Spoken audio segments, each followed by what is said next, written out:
Hubble. Même si vous n'êtes pas accro à l'astronomie, vous connaissez ce nom. Vous connaissez peut-être Edwin Hubble, à qui j'ai déjà consacré une vidéo, mais vous connaissez plus probablement ce gaillard-là. Hubble, c'est un télescope spatial équipé d'un miroir de 2,40 m et qui nous abreuve depuis une trentaine d'années d'images plus belles les unes que les autres, au point d'être entré dans la culture populaire. Mais ces images ne servent pas juste à être belles, sinon ça ferait cher l'appareil photo. Non, bien évidemment, ces images ont avant tout un intérêt scientifique. Hubble nous a servi et sert encore à percer les mystères de l'univers qui nous entoure. Mais outre le fait que Hubble est vieillissant, il est limité. Il est super balèze, mais limité. Et donc, si on veut en savoir encore plus sur l'univers, il faut voir encore plus grand. Et c'est là qu'intervient le James Webb Space Telescope, ou JWST, et comme son nom et son acronyme sont chiants, je vais me contenter de l'appeler James Webb, ou juste Webb. Ah, et du coup, James Webb, c'était le deuxième administrateur de la NASA. C'est notamment lui qui était aux commandes pendant le programme lunaire et lors des premiers pas d'Armstrong sur la Lune. Mais si je vous dis que James Webb a un miroir de 6,5 m, je fais référence à lui, pas à lui, évidemment. Le développement de Webb a commencé dès 1989, c'est-à-dire avant même le lancement de Hubble. Et là aussi, quand je dis qu'on a lancé Hubble, on a lancé le télescope, hein, pas l'astrophysicien. Seulement, le développement du scope s'avère très compliqué, et après avoir à la fois explosé les délais et les budgets pour sa conception, Webb décolle finalement, et fièrement, le jour de Noël 2021 à bord d'une Ariane 5. Le lancement se passe admirablement bien, et Webb part rejoindre le point de Lagrange L2. Et là encore, si vous ne savez pas ce qu'est le point de Lagrange L2, il y a une vidéo dédiée à la question, donc je vais pas m'attarder dessus. Je dirais juste qu'Hubble est en orbite basse, donc facilement accessible. Si on considère qu'une mission spatiale habitée est facile. Par contre, Webb est presque 4 fois plus loin de la Terre que ne l'a jamais été aucun être humain, en orbite autour du Soleil, mais à une position stable derrière la Lune. Et si ça vous paraît bizarre que je vous dise qu'il est en orbite autour du Soleil, prenez le temps d'aller voir la vidéo sur les points de Lagrange. Quoi qu'il en soit, si je vous dis ça, c'est parce qu'après un développement aussi chaotique, j'ai eu un peu peur. Parce qu'après son lancement, Hubble a souffert de tellement de problèmes qu'il était inutilisable. Il a donc fallu partir là-haut le réparer. Si jamais ça avait été la même chose avec Webb, il aurait été totalement impossible de planifier une mission habitée pour réparer un truc qui déconne. Mais heureusement, son déploiement s'est passé sans anicroche et la NASA a récemment annoncé la publication de ses premières images. Alors on a déjà vu passer des trucs, hein, comme des images de calibration, des conneries comme ça, mais ça c'est rien.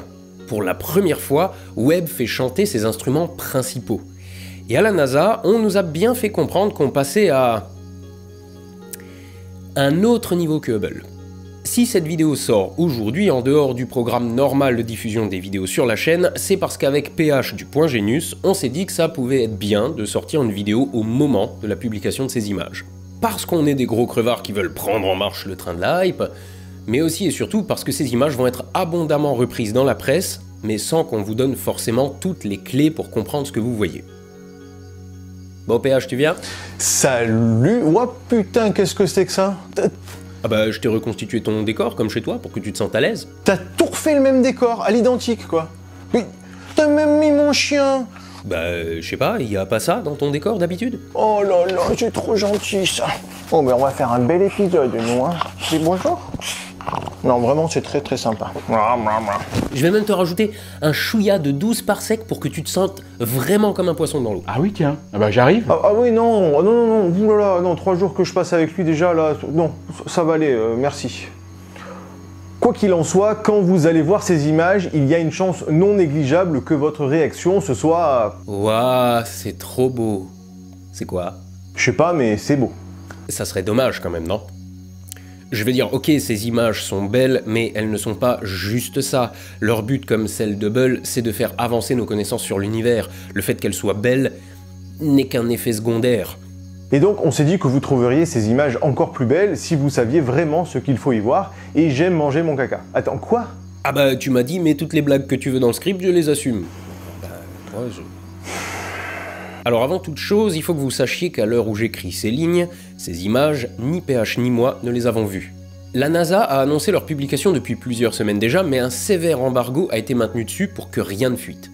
À l'heure actuelle, je sais que parmi ces images, il y aura une image de la Carène, un spectre de WASP-96b, une exoplanète géante, une image de Caldwell 74, une nébuleuse planétaire, une autre du quintet de Stéphane, un groupement de galaxies, et un Deep Field.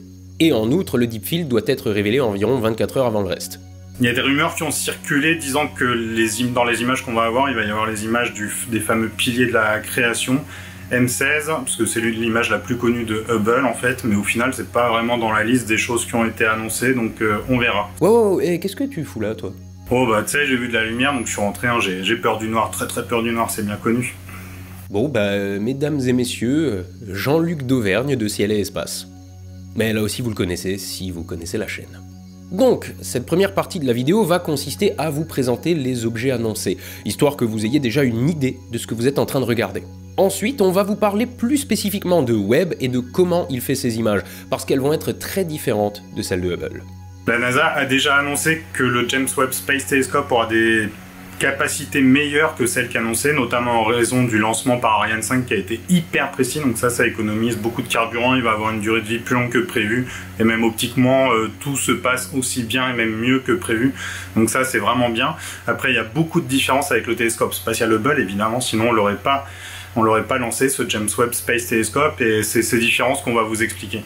Va aussi falloir faire le point sur quelques phénomènes physiques et relativistes. Et pour ça, je vais devoir chaudement remercier Damien de chez Optic Unterlinden. En effet, c'est lui qui m'a mis en contact avec Pierre Guillard qui travaille sur MIRI, l'un des capteurs du télescope. Et vous allez voir, il a plein de choses intéressantes à dire sur le sujet. Et pour finir, je vais produire la dernière partie de cette vidéo après la publication de ces images, pour qu'on puisse en profiter ensemble et pour pouvoir éventuellement revenir sur ce qu'on vous aura expliqué dans cette vidéo, et éventuellement vous mettre en lumière des détails en particulier. Donc je le dis d'entrée de jeu, la prod de cette vidéo risque d'être un poil irrégulière. Ah bravo! Oui bon toi Quoi moi? Ça aurait été vachement plus logique qu'on commence la collab chez moi et qu'on la termine chez toi pour te faire venir des abonnés, mais t'as décidé de faire ta vidéo sur Hubble d'abord, donc la collab est pas du tout optimisée. Ah oui, parce que si vous voulez un peu de background sur Hubble avant qu'on plonge dans Webb, allez voir ma vidéo qui se trouve en description et dans les fiches. Bon, tu le commences l'épisode ou quoi là? Oui, alors toi, de 1, tu me laisses faire ma pub, et de 2, je t'ai dit que je voulais pas de toi ici. Oui bah merci, c'est bon, on a compris, ça vaut. Ça va aller vos querelles d'amoureux là? Mais c'est pas une querelle d'amoureux, juste c'est moi l'invité, je veux pas qu'il vienne. Je m'en fous. Jingle.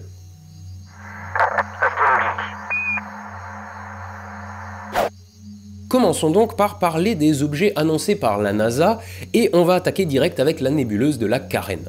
Alors la nébuleuse de la Carène, il faut savoir que c'est une des plus grandes nébuleuses du ciel, elle est à peu près 4 fois plus grande que la nébuleuse d'Orion, qui est quand même l'une des nébuleuses les plus connues du ciel. Elle se trouve à 8500 années-lumière de chez nous, et elle est à peu près de 300 années-lumière de large, donc c'est à peu près 4 fois la taille de la nébuleuse d'Orion. Alors malheureusement, chez nous, la nébuleuse d'Orion, c'est la plus connue, puisque la Carène, on ne peut pas la voir, elle est dans l'hémisphère sud, mais ça reste un objet vraiment très intéressant, très spectaculaire, et en fait, le télescope spatial Hubble en a fait un grand panorama. Il y a plein de zooms dans différentes régions de la nébuleuse qui sont très connues. Et comme cette nébuleuse est gigantesque, étant au passage l'une des plus grandes que l'on connaisse dans la Voie lactée, elle renferme plein de trucs intéressants. Par exemple, des étoiles de type O. Si vous ne savez pas ce que c'est, une vidéo est dédiée à la classification des étoiles. Mais en gros, ce sont des étoiles très jeunes, très massives et très chaudes. On y trouve encore l'amas Trumpler 14, le plus jeune amas d'étoiles connu, qui affiche moins de 7 millions d'années au compteur. D'ailleurs, cette photo nous vient de Hubble.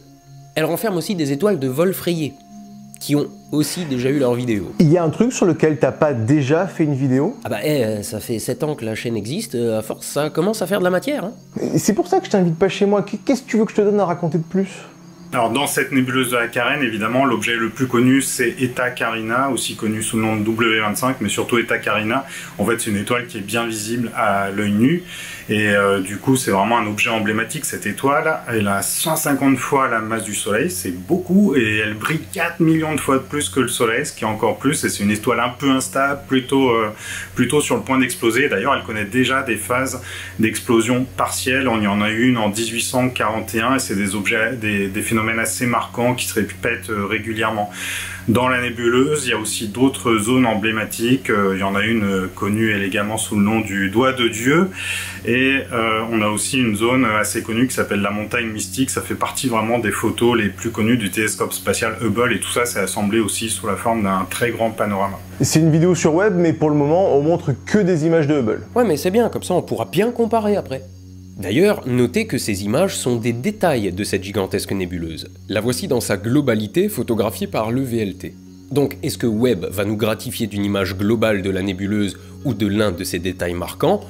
Encore une fois, à l'heure où j'écris ces lignes, je ne suis pas en mesure de le savoir, mais si c'est une image globale, on risque d'avoir beaucoup de petits détails à regarder et beaucoup de choses à en dire. L'objet suivant est l'exoplanète WASP-96b. Et là encore, si vous suivez un peu la chaîne, vous savez que ce nom signifie que c'est la première planète découverte autour de l'étoile WASP-96. WASP-96, en fait, c'est une étoile, elle est assez similaire au Soleil. Elle est un peu plus massive que le Soleil, à peu près de 10%. Et elle se trouve à 1120 années-lumière de nous, donc c'est quand même déjà assez loin, mais facilement accessible encore pour les télescopes. Et surtout, ce qui est intéressant, évidemment, c'est qu'il y a une exoplanète qui tourne autour de cette étoile, donc WASP-96b. Et cette exoplanète, elle tourne à seulement 7 millions de kilomètres de l'étoile. Alors ça paraît beaucoup, 7 millions, mais en fait, il faut comparer ça à l'orbite de Mercure, par exemple, qui est de 58 millions de kilomètres. Et du coup, en fait, la planète tourne très vite autour de son étoile en seulement 3 jours. Elle a été découverte en 2013 dans la constellation du Phénix, dans le ciel austral, et elle a une particularité intéressante. Les observations que l'on en fait semblent montrer que son atmosphère est dépourvue de nuages. En effet, on soupçonne les géantes gazeuses d'être riches en sodium, le 7e élément le plus commun dans l'univers. Seulement voilà, le sodium, on le détecte mal, parce que sa signature spectrale ne traverse pas les nuages. Or, le spectre de WASP-96b est très riche en sodium. Donc l'explication pourrait être l'absence de nuages dans son atmosphère. Et vous allez voir que ça la rend très intéressante pour Webb. Mais d'abord, parlons de l'objet suivant. Caldwell 74, la nébuleuse de l'anneau austral, à ne pas confondre avec M57 qu'on appelle la nébuleuse de l'anneau en anglais, mais la nébuleuse de la lyre en français. Et la confusion est d'autant plus grande que les deux objets sont de même nature, ce sont des nébuleuses planétaires. Ça aussi, ça a déjà été l'objet d'autres vidéos, mais une nébuleuse planétaire n'a rien à voir avec une planète. C'est juste qu'elles sont petites, rondes et peu lumineuses. Donc il y a 200 ans, quand un astronome en trouvait une, il avait de bonnes chances de se dire « Chouette, j'ai découvert une planète, je vais être riche et célèbre !» avant de se rendre compte que l'objet bougeait pas et que c'était donc juste une nébuleuse. Mais bon, du coup, le nom est resté. Et donc, Caldwell 74, pour laquelle vous verrez peut-être aussi passer le nom de 8 Burst, l'explosion en 8, se trouve à 2000 années-lumière de nous. Elle a été découverte par John Herschel, le fils du découvreur d'Uranus, en 1835. Laisse-moi deviner, tu as également fait une vidéo sur lui.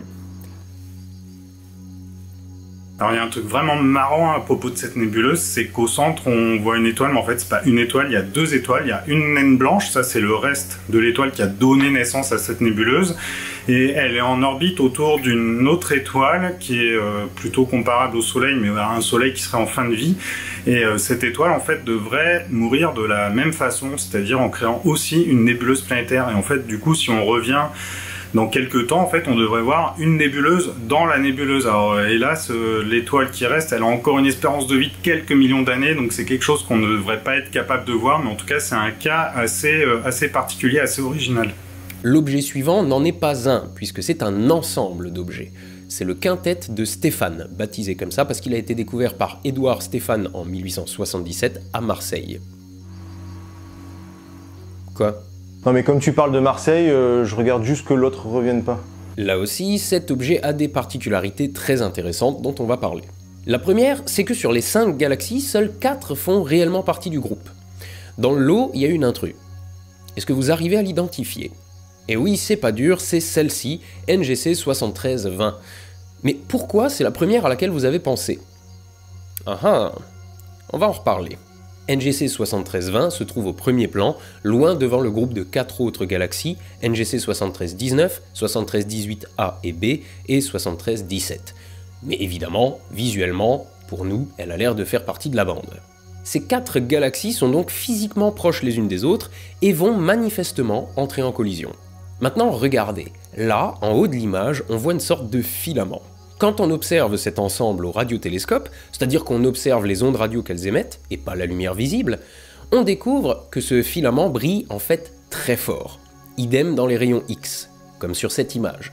Ça veut donc dire qu'il y a un paquet d'énergie à cet endroit-là. On considère aujourd'hui que ceci est en fait une gigantesque onde de choc intergalactique provoquée par NGC 7318, l'une des galaxies au centre de l'image, qui tombe sur les autres à la vitesse faramineuse de plusieurs millions de kilomètres/heure. Et de fait, elle provoque une onde similaire à un bang supersonique dans les poussières intergalactiques. Plutôt badass. Terminons enfin par la dernière image annoncée, SMACS 0723, un champ profond. Alors, qu'est-ce qu'un champ profond ? Va encore falloir parler de Hubble. Et ouais, qu'est-ce que vous voulez, ce scope est inévitable, aussi bien en astronomie que dans la pop culture dès qu'on parle de l'espace. Bref, en 1995, on décide d'orienter Hubble dans une région vide d'étoiles de la Grande Ourse. Prenez une balle de tennis à 100 mètres de vous, c'est la taille apparente de la zone alors visée. Après l'assemblage de 342 images faites en 10 jours, on obtient ça. Ceci est la première image de l'univers au-delà des étoiles proches. Quasiment tous les objets que vous voyez sont des galaxies.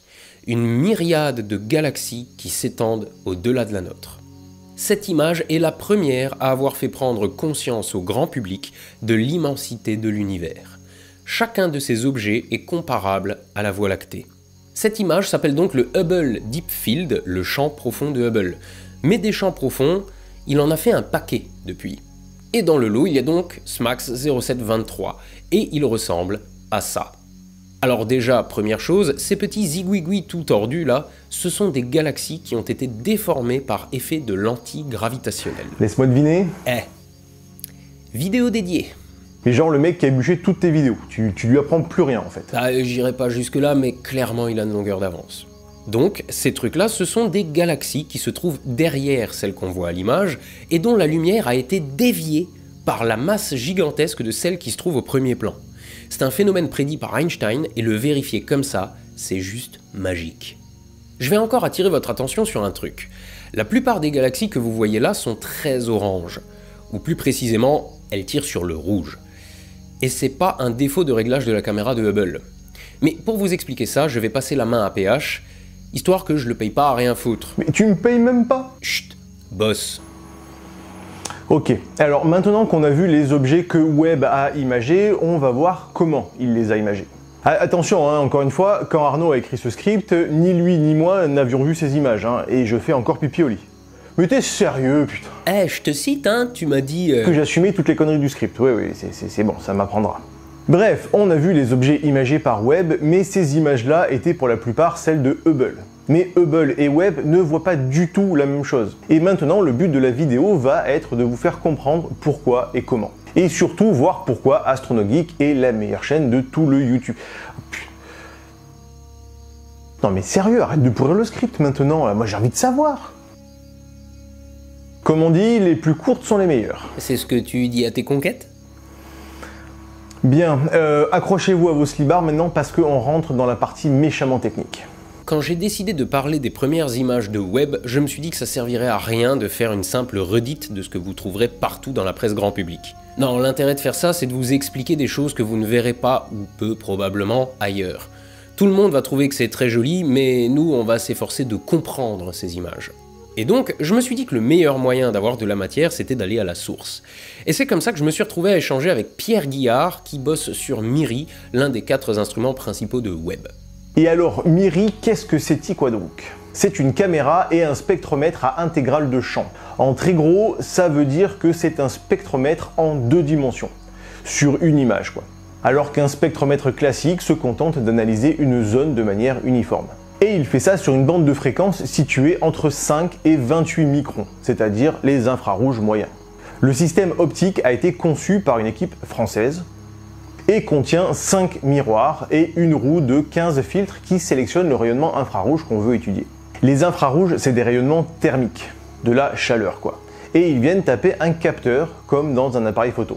Mais dans un appareil photo, un capteur, ça chauffe. Donc imaginez essayer de détecter de la chaleur avec un capteur chaud. Ça marche pas. Donc le capteur de MIRI est refroidi à 7 degrés au-dessus du zéro absolu, c'est-à-dire moins 266 degrés Celsius, la température moyenne à Vierzon. Bon, alors à mon avis, rien que là, on en a déjà perdu quelques-uns. Non, déjà, tu crois? Bon, on va détailler un petit peu. On va commencer par parler du spectre de la lumière. Quand un photon est émis, il possède une certaine énergie. Et plus cette énergie est élevée, plus sa longueur d'onde est courte. Plus il vibre vite, si vous voulez. Mais un photon, c'est pas forcément de la lumière visible. En fait, la lumière visible, c'est même qu'une infime partie du spectre électromagnétique. Au-dessus du violet, il y a les ultraviolets, en dessous du rouge, il y a les infrarouges. Bien évidemment, au-delà des ultraviolets, il y a encore des trucs, les rayons X et rayons gamma. Et en dessous des infrarouges, il y a des micro-ondes, des ondes radio, mais les uns comme les autres ne sont pas le sujet aujourd'hui. Par contre, ce qu'il faut bien se mettre dans le crâne, c'est que tout ça, c'est de la lumière. C'est pas parce qu'on la voit pas que ça n'en est pas. Et vous savez comment se comporte la lumière visible, Elle rebondit sur des objets, elle traverse le verre, mais pas les murs, etc. Quand on change les longueurs d'onde, on change aussi les propriétés de la lumière. Elle ne traverse plus, ne rebondit plus sur les mêmes trucs. Je vais essayer de vous expliquer de manière simple, mais du coup en omettant volontairement certaines subtilités de la question. Donc Jean-Michel enculage de mouche, range ton commentaire, on sait que c'est pas exactement ça. Imaginez de la matière à l'échelle subatomique. Ce sont des atomes, les uns collés aux autres, avec beaucoup, mais beaucoup de vide entre eux.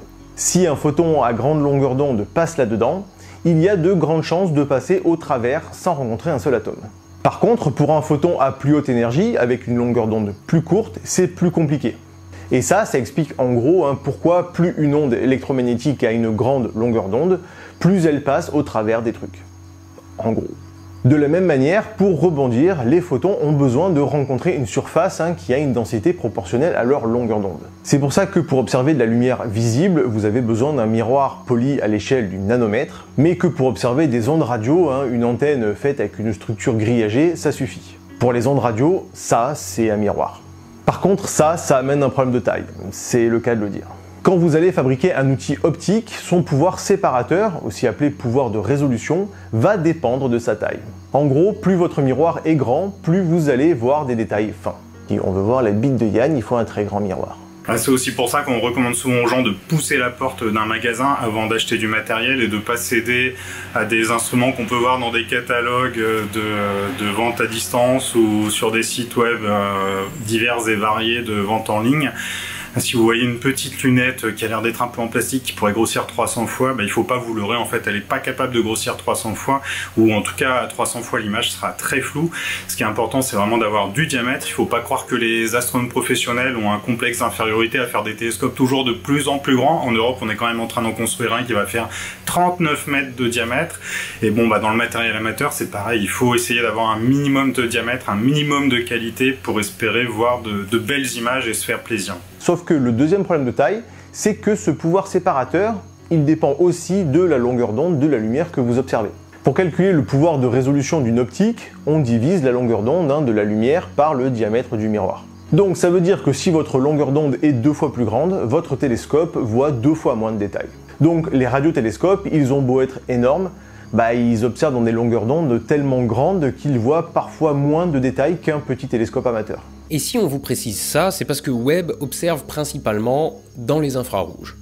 Hubble, lui, il observe dans les ultraviolets la lumière visible et les infrarouges proches, c'est-à-dire les infrarouges dont la longueur d'onde est pas très loin du rouge visible. Mais Webb, lui, il observe un chouïa dans la lumière visible, mais surtout dans les infrarouges proches et moyens. Donc ça sert à rien de bêtement comparer les 2,40 m du miroir de Hubble et les 6,50 m de Webb et de se dire que Webb voit 2 fois plus de détails, parce que les longueurs d'onde étudiées par Webb sont plus grandes. Mais bon, l'optique et les instruments de Webb sont aussi plus modernes, et un miroir plus grand, ça veut aussi dire qu'il capte plus de lumière. Mais bon, gardez ça en tête, on va y revenir. Maintenant, tant qu'on est dans le spectre électromagnétique, on va pouvoir parler de spectrométrie. Chaque élément chimique émet une lumière bien spécifique quand il est chauffé. Si on prend la lumière qu'il émet et qu'on le décompose en un spectre, on voit des lignes, des longueurs d'onde spécifiques. Ça, c'est un spectre en émission. Mais si on observe une étoile, par exemple, ces éléments chimiques se soustraient au spectre de cette dernière. Ça, c'est un spectre d'absorption. Et ça s'appelle faire de la spectrométrie. Et ça nous renseigne sur la composition des objets qu'on observe sans avoir besoin d'aller goûter sur place quel goût ça a. Et donc, maintenant qu'on a dit tout ça, Maintenant qu'on a dit tout ça, si je vous redis que MIRI est à la fois une caméra infrarouge qui capte la lumière à des longueurs d'onde situées entre 5 et 28 microns, et un spectromètre en 2 dimensions, normalement vous pigez ce que je vous dis. Ah, et attendez, j'ai oublié un truc important aussi. Il y a un truc qui bloque bien les infrarouges, c'est l'eau. Et l'eau, il y en a plein dans l'air. Donc quand on veut observer les infrarouges efficacement, faut aller dans l'espace. C'est pour ça que Webb est situé à 1,5 million de kilomètres, et pas sur une montagne au Chili. Bref, on n'a pas fait le tour de ce qu'est MIRI, parce que le spectromètre de MIRI, il va servir à étudier les exoplanètes, et plus précisément leur atmosphère. Et il va pouvoir le faire de 2 manières. La première, c'est par chronographie à masque de phase. Putain, à ce rythme-là, on n'est pas près d'être arrivé. Hein. Non mais ça va. La chronographie, ça consiste à étudier une étoile en mettant un masque devant pour la cacher et pas être ébloui. Et du coup, ça permet de voir ce qui se trouve dans les environs immédiats. Et donc dans MIRI, il y a à la fois un masque et un diaphragme qui se trouve dans la roue à filtre. Ça permet d'atténuer suffisamment la lumière de l'étoile pour capter la très faible lumière des planètes qui gravitent autour. C'est un peu une éclipse artificielle quoi. Avec ça, on espère pouvoir observer de grosses planètes gazeuses qui orbitent loin de leur planète, suffisamment loin pour qu'on puisse les voir directement. Mais on va aussi pouvoir faire de la spectroscopie infrarouge. Et si vous n'avez pas pioncé pendant les 2 dernières minutes, vous devriez avoir compris que ça veut dire qu'on va étudier la lumière émise par les planètes dans les infrarouges pour y détecter les spectres d'absorption ou d'émission. Donc quand on a une planète qui tourne très près de son étoile, si elle passe devant, au moment où elle passe devant, on peut analyser la lumière de l'étoile transmise à travers l'atmosphère de la planète et déduire la composition de cette dernière. On peut aussi tenter d'observer directement la lumière reflétée par la planète elle-même juste avant qu'elle ne passe derrière l'étoile. Et une fois un spectre obtenu, on peut en déduire des informations sur la température de l'atmosphère, sa composition et même la présence de nuages. Et donc, maintenant, sachant ça, repensez à ce que j'ai dit tout à l'heure sur WASP-96b. Mais bon, continuez à vous accrocher à vos slibards parce qu'on n'en a pas fini avec vous. Maintenant, il faut encore qu'on parle de redshift et de poussière interstellaire. Ouais, je sais, c'est super dense, mais tout ça, ça va nous servir à comprendre ce qu'on voit sur les images. Vous avez déjà tous fait l'expérience, quand une voiture passe près de vous en klaxonnant, le son du klaxon est plus aigu quand elle s'approche que quand elle s'éloigne. Ça, c'est l'effet Doppler. Quand il s'approche, les longueurs d'onde du son se resserrent, il est plus aigu. Et quand il s'éloigne, c'est l'inverse. L'univers est en expansion, et en expansion tellement rapide que quand on observe les galaxies lointaines, leur vitesse par rapport à nous est tellement importante qu'on retrouve cet effet dans la lumière.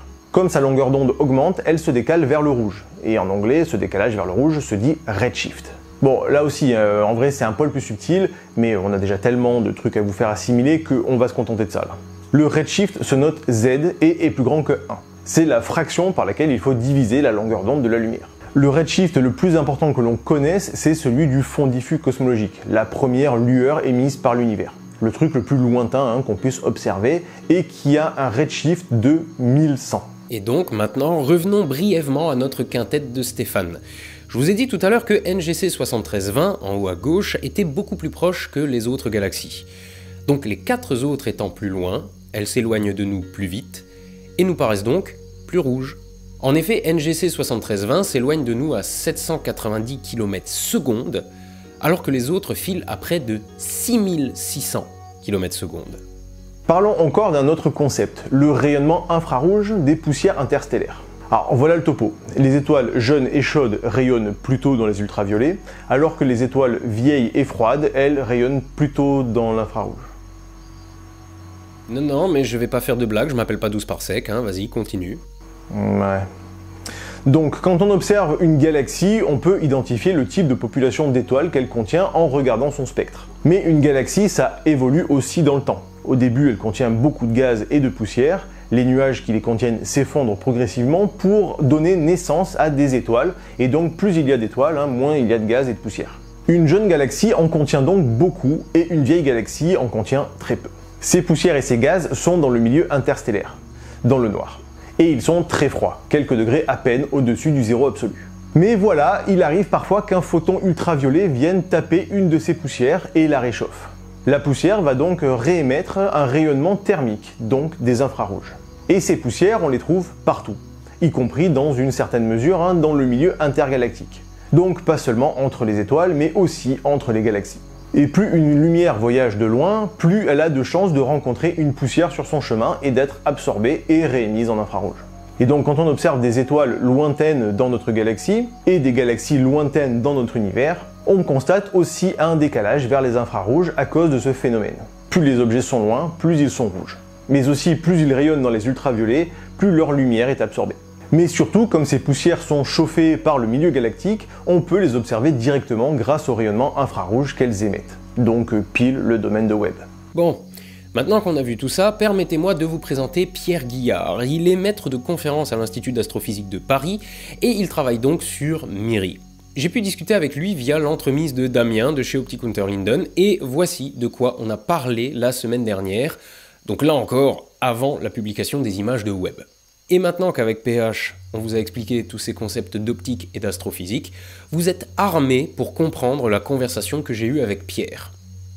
Donc commençons par des spectres de galaxies.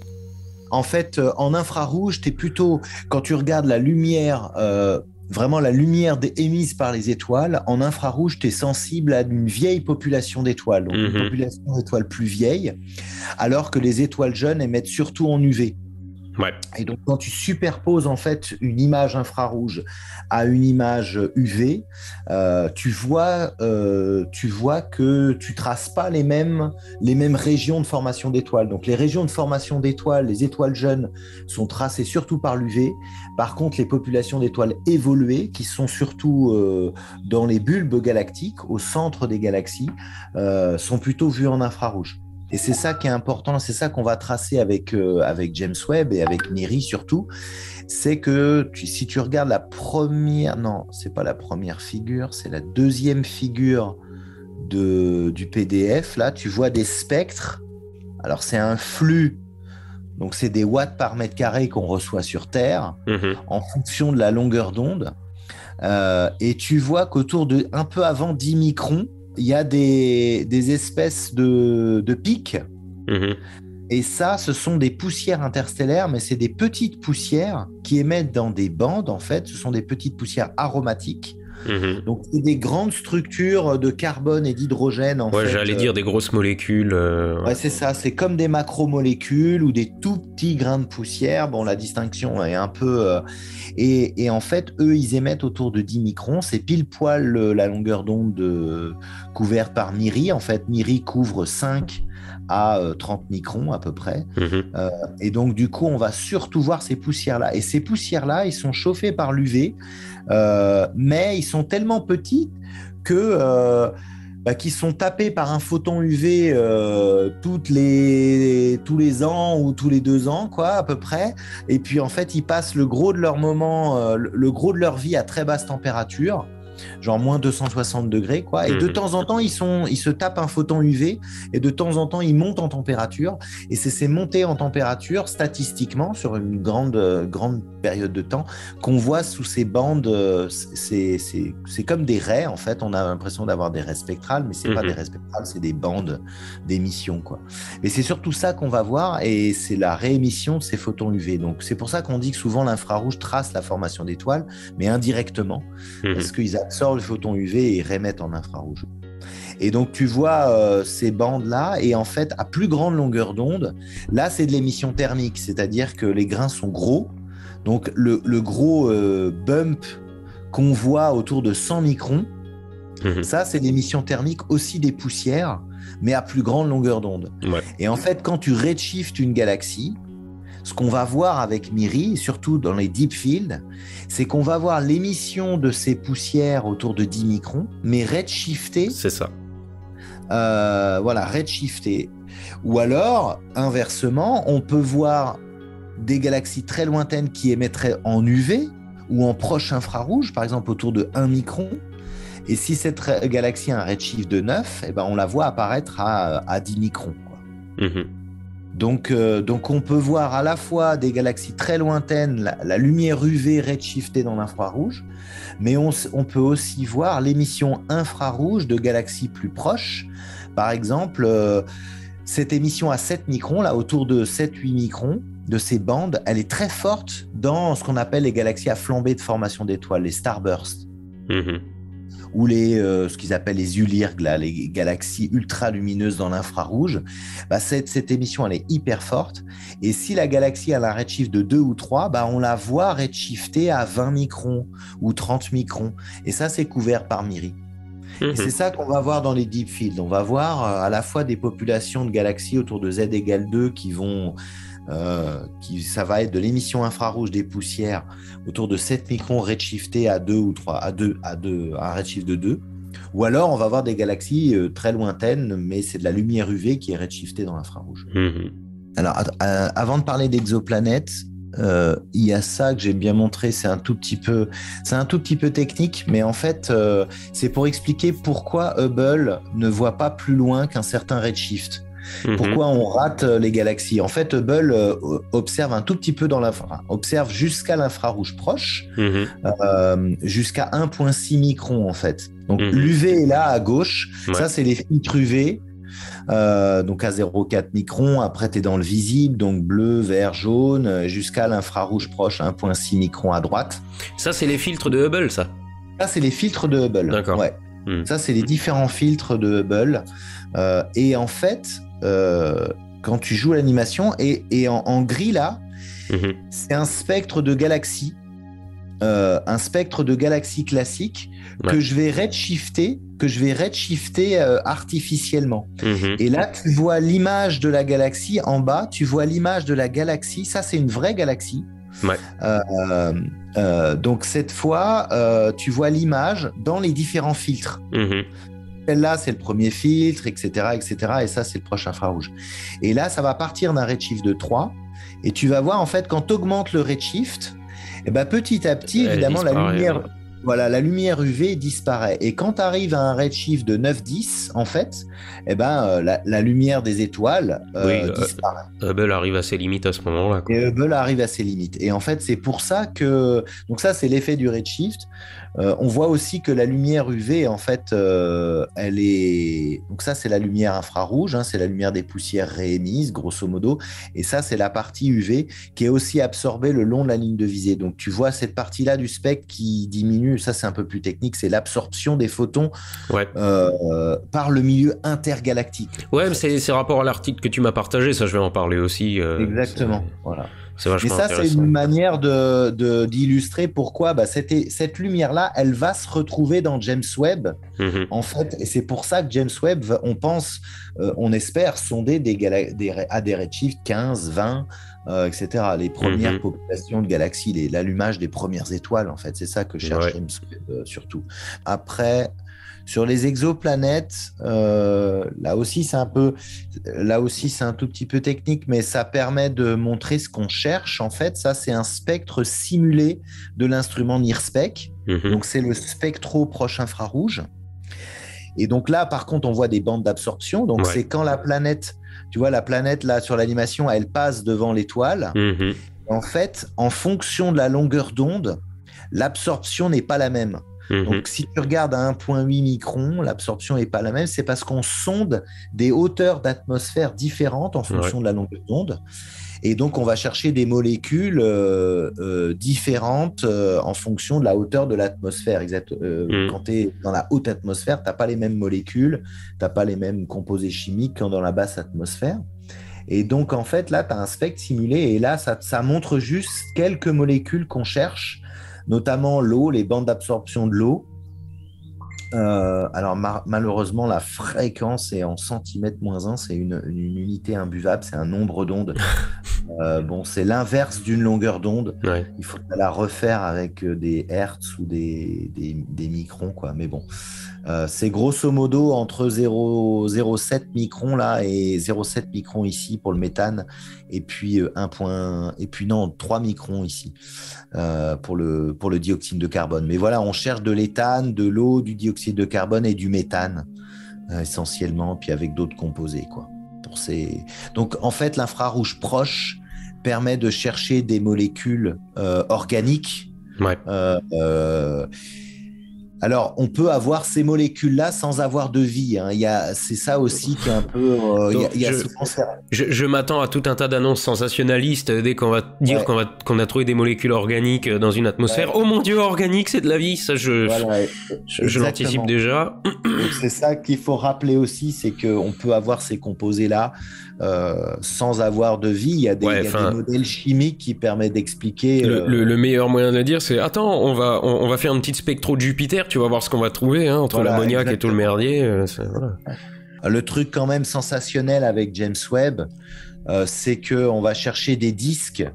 En fait, quand une planète se forme, on pense qu'un système planétaire, c'est formé à partir de l'effondrement d'un nuage de gaz qui est autour d'une étoile. Donc ça, c'est une image Hubble fait avec un coronographe. Donc, il y a une étoile au centre qui s'appelle Formalo, c'est un système connu. Hein. Il y a un disque de poussière et on pense qu'en fait, quand il y a des planètes qui se forment, évidemment, les planètes se forment par accrétion de poussière et les planètes forment des trous dans ces disques de poussière.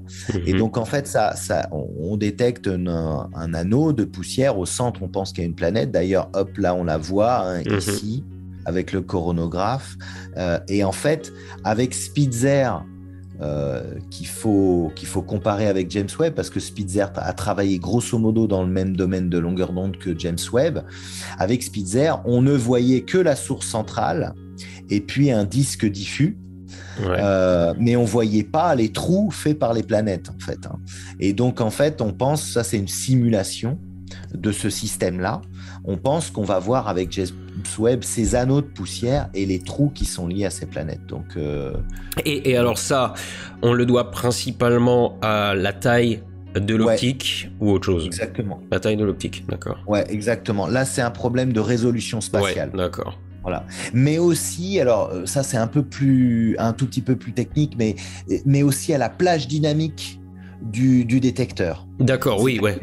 Voilà. C'est-à-dire que les détecteurs James Webb sont évidemment beaucoup plus avancés que ce qu'on faisait dans les années 90 quand on a... Enfin, Spitzer a été lancé en 2003, mais les détecteurs en fait ont une technologie... la technologie 90. Les détecteurs MIRI sont aussi plutôt de la technologie des années 2000, même un petit peu avant malheureusement, mais ils ont progressé quand même, quoi. Mais ils ont progressé quand même énormément et il y a une plage dynamique qui a été multipliée à peu près par un facteur 5, c'est-à-dire qu'on est capable de voir des contrastes entre les lumières très brillantes et les basses lumières 5 fois supérieurs à ce qu'on voyait avant avec Spitzer. Donc c'est pour ça qu'on peut tracer les poussières très chaudes qui sont très près de l'étoile, mais aussi des régions très faibles qu'on ne pouvait pas faire avec Spitzer. On était aveuglé par la source centrale, en fait, par l'émission de l'étoile centrale. C'est vrai que la résolution spatiale, elle est phénoménale parce qu'on a, entre Spitzer et James Webb, on a quasiment fait un facteur 10 en fait. Spitzer, c'était 85 cm, James Webb, c'est presque 7 mètres, donc 6 mètres 60. Donc voilà, il y a presque un facteur 10. Mais il n'y a pas que ça, il y a la qualité des détecteurs en fait. Ça, c'est très relié à ce que je te disais avant sur l'émission des poussières dans les galaxies. C'est qu'est-ce qu'on voit dans l'infrarouge, en fait. On voit surtout l'émission des poussières et des vieilles étoiles.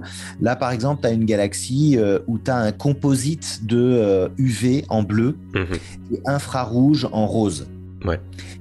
Et en fait, on voit surtout de l'émission rose-orangée au centre. Ça, c'est justement l'émission infrarouge des vieilles étoiles qui sont dans le bulbe. Et on voit les nouvelles étoiles qui se forment essentiellement dans les bras spiraux, donc les bleutés. On voit à la fois du rose parce que c'est ce que j'expliquais, c'est que la lumière UV, elle est réémise en infrarouge. C'est pas complètement superposé, c'est ce que... mais on voit... ce qu'on va voir avec James Webb, c'est qu'on va avoir la résolution spatiale, cette fois, pour résoudre spatialement ce qui se passe aux très petites échelles, en fait. Et en fait, à très petite échelle, le milieu interstellaire ressemble au schéma que j'ai fait à droite, là, où tu as des nuages de gaz et de poussière, qui sont les trucs en jaune, et puis tu as les étoiles autour. Donc ces nuages, ils forment des étoiles et quand l'étoile est formée, elle éjecte son gaz, elle expulse sa matière interstellaire, une partie de sa matière interstellaire, et elle participe à la reformation de ces nuages. Et quand les étoiles émettent des photons UV, ces photons UV tapent sur ces nuages moléculaires et ionisent une partie de ce gaz. C'est ce qu'on appelle les PDR, les régions de photodissociation, les photodissociation regions en anglais. Et en fait, les poussières sont chauffées à l'intérieur et une partie du gaz est ionisée. Et ce qu'on pense voir avec James Webb, ce qu'on ne voyait pas du tout avec Spitzer, c'est on pense voir toute cette structure complexe là à l'intérieur de ces nuages et résoudre la transition entre la partie ionisée du gaz, où les atomes d'hydrogène ont perdu leurs électrons, et la partie moléculaire. Et cette transition-là, c'est ce qui permet d'expliquer cette émission des poussières. Donc là, à gauche, là, tu revois un spectre qu'on pense voir avec James Webb de ces régions-là. Donc James Webb va aussi observer la barre d'Orion. Donc ça, c'est des observations temps garanties. On va observer aussi cette région-là, là, la barre d'Orion, qui est l'archétype d'une région comme ça, en fait. Ce schéma-là, on pourrait le transposer sur la barre d'Orion. Il y a une étoile qui chauffe et qui chauffe un nuage et qui forme une barre ici. Voilà. Bon, je ne parle pas du graphe qui est un peu compliqué, mais on pense qu'il y a une transition en température, évidemment, du gaz très chaud vers le gaz froid. Et en fait, avec James Webb, pour la première fois, on va résoudre spatialement cette structure-là. Et si on ne résout pas ça, on ne comprend pas l'émission des poussières et du gaz, en fait. Donc sur la barre d'Orion comme ça, avec Spitzer, on n'avait quasiment aucune structure. On voyait juste un nuage, une barre, quoi. Et là, on pense peut-être voir l'intérieur. Est-ce qu'il y a des filaments? Est-ce qu'il y a des globules qui forment des nouvelles étoiles? On n'en sait rien, etc. Donc ça va être une nouveauté avec James Webb aussi, ça. Putain, ça donne envie. Ouais, ça va être spectaculaire. Ah ouais, c'est clair. Alors, je peux te montrer un truc marrant aussi. Et ça, personne va en parler parce que personne le sait, mais ça, je peux te le dire. C'est que James Webb va observer les Pléiades. Et ça, c'est une proposition que j'ai faite avec un chercheur de l'école normale, là. On va observer les Pléiades avec NIRCam. Les Pléiades, c'est pas le premier objet auquel on pense. Et non, en fait, c'est pas le premier objet auquel on pense. Et en fait, autour des Pléiades, il y a plein de gaz. Bah ouais. Et de poussière. Et je sais pas si tu te rappelles de cette image Hubble, en fait, qui est spectaculaire, où on voit des grandes striations. On voit comme des draps, en fait. Comme comme si le milieu avait été peigné, en fait. Et vous vous êtes dit, et si on regardait ça en infrarouge, ça peut être rigolo. On s'est dit, est-ce qu'on regarderait pas ça en infrarouge? Ah ouais, ça risque pour voir la structure, en fait, voilà, pour voir la structure du gaz. Il pourrait y avoir quelques surprises, ouais. Alors ça, bah tiens, ça tombe bien que je tombe sur cette image. Ça, c'est un zoom sur la barre d'Orion. Donc c'est la région qu'on va observer. La région qu'on va observer avec James Webb est encore plus petite que ce carré rouge là. Donc on va vraiment zoomer sur une partie de la barre. Et en fait, ce qu'on a fait déjà, c'est qu'on est allé au Keck. Et on a fait de l'observation proche infrarouge. Et la surprise, ça a été de voir plein de filaments. Mais par contre, le Keck, il est au sol et on reste sur du proche infrarouge. Exactement. L'infrarouge lointain, ça risque d'être spectaculaire. Exactement, ça va être spectaculaire et on ne sait pas si on va voir la même structure. Qu'est-ce qu'on va voir dans l'infrarouge, plutôt le moyen infrarouge, quoi. On ne sait pas. On va voir du gaz plus froid, ça c'est sûr, parce qu'on se décale en longueur d'onde. Donc on baisse en énergie, mais on va sonder ces structures-là, quoi. Donc ça, c'est un truc qui va être fait avec James Webb à la fin de l'année 2022. Et on va observer aussi les Pléiades. C'est ça que je voulais te montrer. Et là, je te montre une image. Alors, donc dans les Pléiades, il y a une étoile qui s'appelle Méropie, là, que HST a observé. Et on voit ces striations, là. Tu vois, on voit cette espèce de drapé, là. On le voit un petit peu plus au sud, ici. Mais ce qui est spectaculaire, surtout, c'est cette carte Spitzer.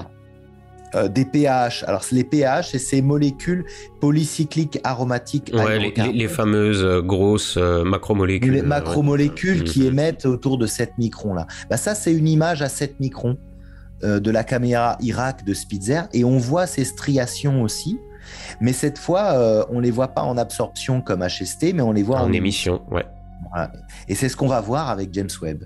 Et avec James Webb, on va faire une carte NIRCam de ça pour aller voir à très petite échelle quelle est la structure, parce que ça c'est à grande échelle avec Spitzer, mais on va voir à une résolution avec des détails, avec pratiquement 100 fois plus de détails en fait, avec James Webb. Donc est-ce que la structure est la même? Est-ce que ça va ressembler aussi à du drapé, etc. Et ça, on va sonder un peu ce jeu de poupée russe là, de structure du milieu. Et ça, je pense que personne va parler de ça, hein, parce que c'est un programme qui a été accepté, qui va être observé, j'espère, l'année prochaine. Bah, disons que forcément, si les images sont pas encore faites, s'il n'y a pas de publi, tout ça, pour le moment, personne va en parler. Bah voilà, exactement. Mais par contre, ça te permet d'illustrer ce qu'on peut faire aussi avec James Webb. On va pas forcément regarder des exoplanètes et des galaxies lointaines, en fait. On va faire plein d'autres trucs. Hein. C'est peut-être ça aussi. On peut espérer, ouais. Avec un machin comme ça, on va pas faire 3 études. Ce serait dommage. Ouais. Ça ferait cher l'étude. Ouais, exactement. Donc en fait, ce qu'ils font cet article, c'est que donc ils regardent un spectre de quelques galaxies. Ce qui est intéressant à montrer, c'est qu'en fonction du type de galaxie, le spectre n'est pas le même. Donc quand tu regardes une galaxie elliptique, en fait, une galaxie elliptique est assez pauvre en gaz et en poussière. Donc les longueurs d'onde sont plus courtes. Ouais. Bah ouais, on voit surtout de l'émission proche infrarouge des étoiles. Donc là, on voit les étoiles, le proche infrarouge des étoiles, mais on voit que le gros bump des poussières, il est faible en fait. Alors que dans une galaxie ultra lumineuse en infrarouge ou une galaxie starburst comme M82, donc il y a une flambée de formation d'étoiles. Ouais, là, on voit que ça se vaut beaucoup plus. Quoi. Et voilà, on voit en fait. Le message à faire passer, c'est que c'est l'émission infrarouge qui domine sur l'émission des étoiles. On a surtout l'impression, quand on regarde une image Hubble, qu'on voit surtout les étoiles, mais en fait, le gros de l'énergie, il est émis par l'infrarouge.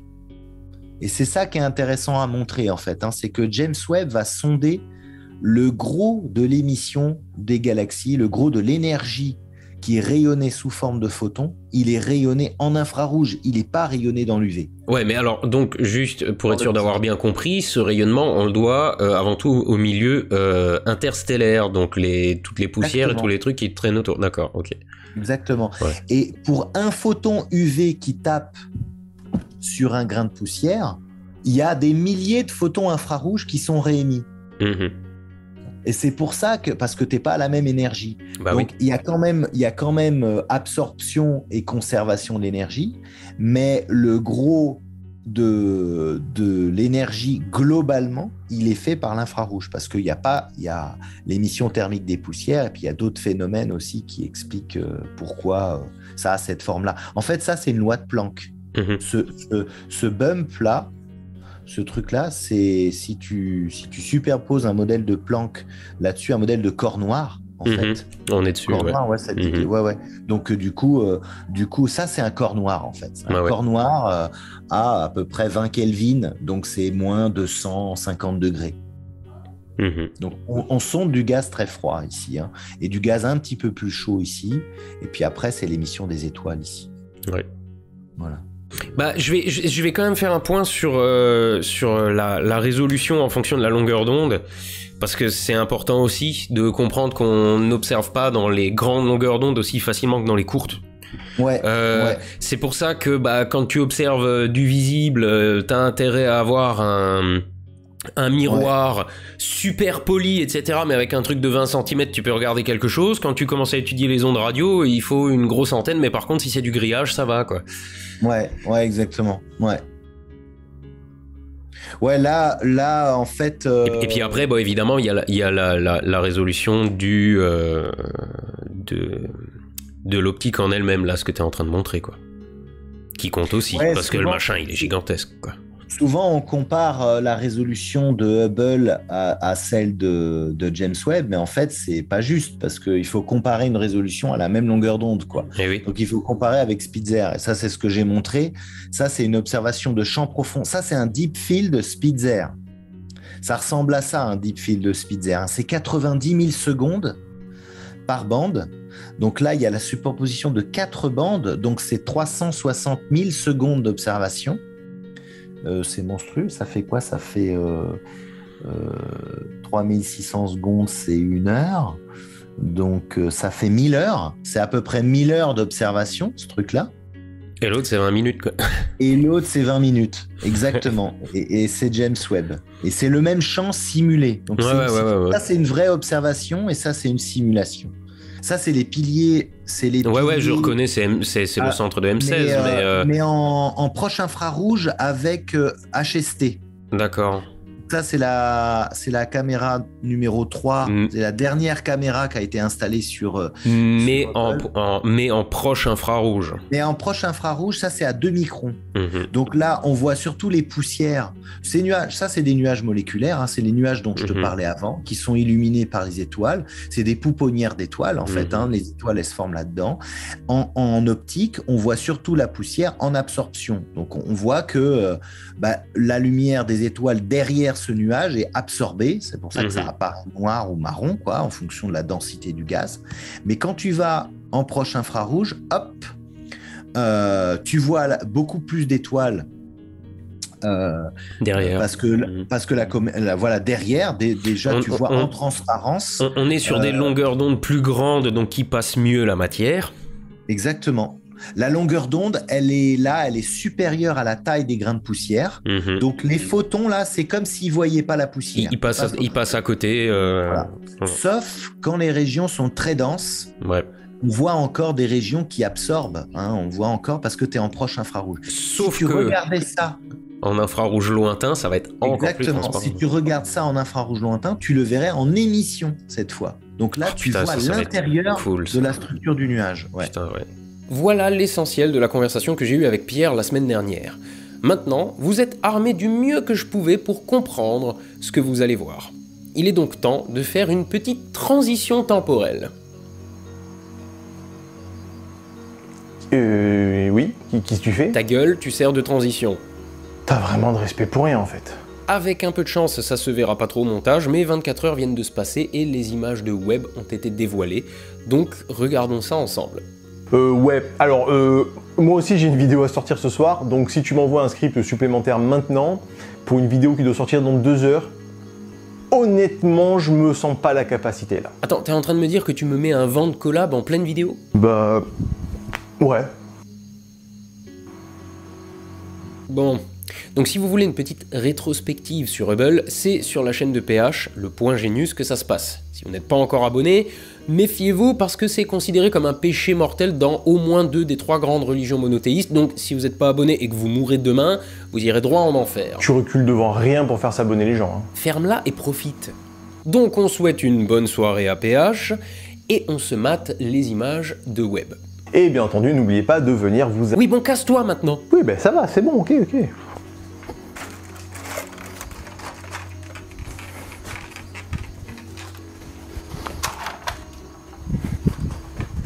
Donc, ces images. Bon alors les gens, il est déjà plus de 20h30, je viens tout juste de finir le montage de la vidéo et je n'ai pas encore analysé les photos de Webb.